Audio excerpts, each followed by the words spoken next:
Oh, that beard is coming in nice, getting nice and thick. So long I can make it.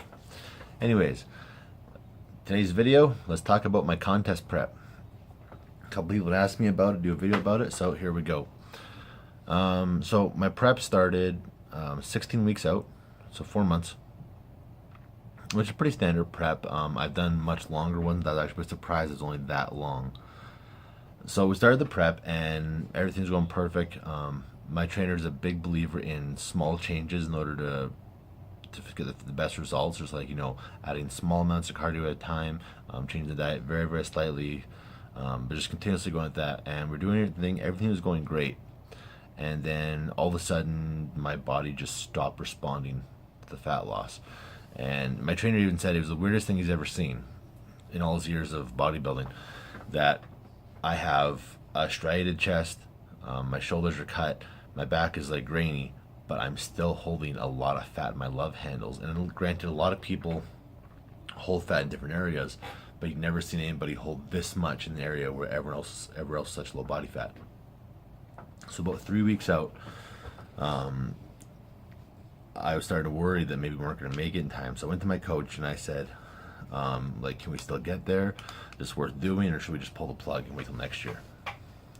And he's like, no, we've come this far, we're going to get you there, but it's going to be hard to finish up now.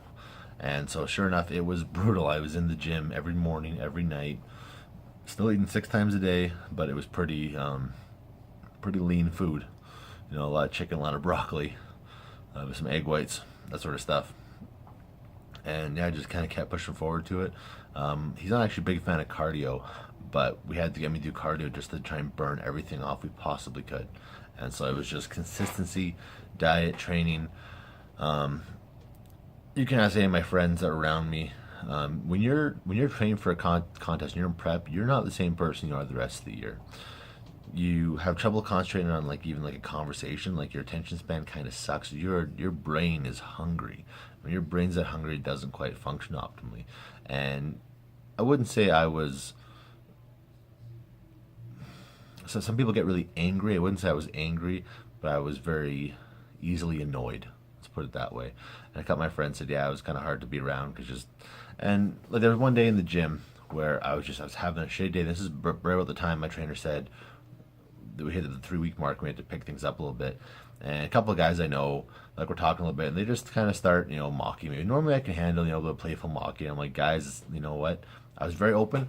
I was like, hey, I need support right now. This is really rough on me right now. I feel like shit. I need you guys to support me.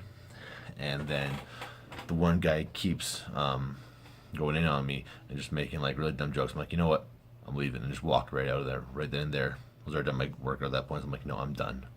I was literally covered in sweat, and all I needed. And the worst thing was, the guy that was edging me on is actually another competitor, and he should have known what it feels like. Because during his prep, all I would say to him is go up to him, hey, how you feeling? How you doing?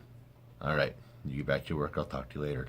Because you don't need to be egged on. You need people to be around you to support you, because it's not easy. And most people around you don't understand what you're doing in the average world. Only other competitors or other people in the gym or the guy that worked at your supplement shop, they're the ones that are going to understand what's going on, because they understand that lifestyle. So anyways, we pushed, and then so I weighed myself. I started my cut, I think I was around 260. And so when I weighed myself on Thursday morning before I left the city, I was 219. That's a pretty fair drop right there.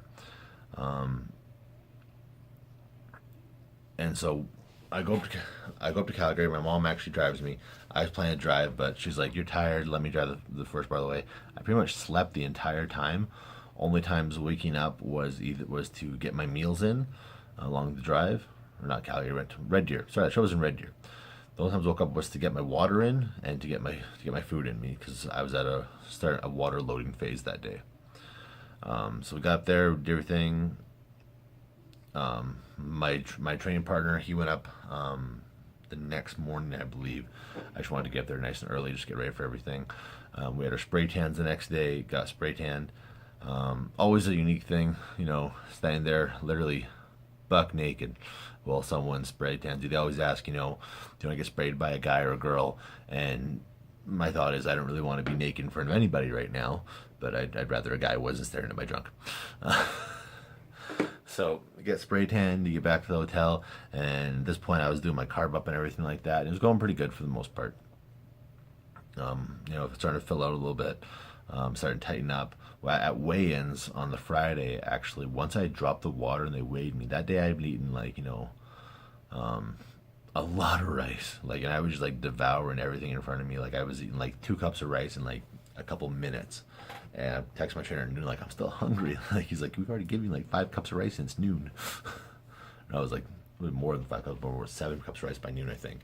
And then rice cakes and stuff. So I just kept eating what I needed to, the program he'd set for me. So when at weigh-ins, I was actually 207. So from 260 to 207, that's quite the drop. Granted, that's without any water in my system. I was also had no carbs at that time, so my muscle glycogen was also empty, which changed the weight around a little bit too. So next morning, the morning of the show, I wake up, my tan has set in, I'm looking dark. My love handles have completely dried out, I'm nice and tight, and I was literally the driest I've ever been. But I didn't feel the couple days before. I didn't think I looked my best. I hadn't really filled out yet, and I still felt like my love handles hadn't quite dried up enough. So I put my tracksuit on, ate all morning, and my trainer gave me a list of foods I could eat to carb up. And my issue was I ate the wrong foods on the list. I ate a bit too much of the sugary foods. So actually, when I left the hotel room, I got a horrible sugar rush, and my vision went blurry for a bit. My ears were plugged, and I'm sitting there. We got to the college for the competition. I'm sitting there waiting for my spray tan. I'm like, I'm gonna lose my shit right now. Get spray tan and everything. Go to the other heavyweight competitors. We all lie on our backs, put our feet up.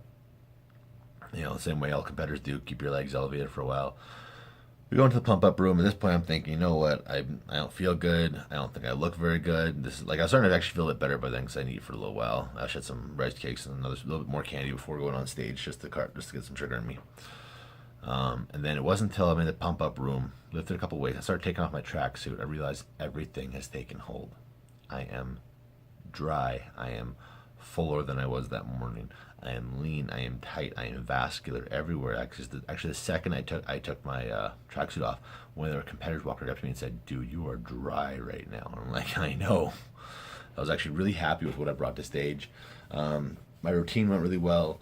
I'd been planning it for about 2 years. I was glad it panned out pretty well. So the way this show worked was it's just a morning show, no night show. So we go around back, and then we come back to the front of the stage and start calling us out and everything like that. And so there's about 6 of us on stage. So I'm thinking, okay, I'm pretty sure I'm going to at least take a top 5 slot. 5th place, I'm good with that. So they start calling out, and they call out 5th place, and it's not me. And at first or second, I'm thinking, oh God, I better not be coming in last place again. And they call it 4th place, and it was such a huge relief and such a proud moment for me. Because there's only 6 guys, but still, I finally got my top 5 finish, and that's what I wanted. I'd improved. Didn't come in last place. I brought a body I was actually happy with. My parents were cheering me on in the audience. First thing I do, get off stage, I call my coach first. I say to him, you know what? I'm not doing Southerners again next year. I can't do it. And he's like, why not? I'm like, because we're going to provincials, because I just got my buy-in. And he was really happy to hear that, because we weren't sure how I was going to do. We thought this was going to be a bit of a flop year. I call my wife, and she's super happy for me. And yeah, so that was essentially the day of my show. This video's gotten way too long. All I will say is that the first thing that after my show, I went straight to Taco Bell. Remember, if it doesn't challenge you, it doesn't change you. And man, contest diets challenge you.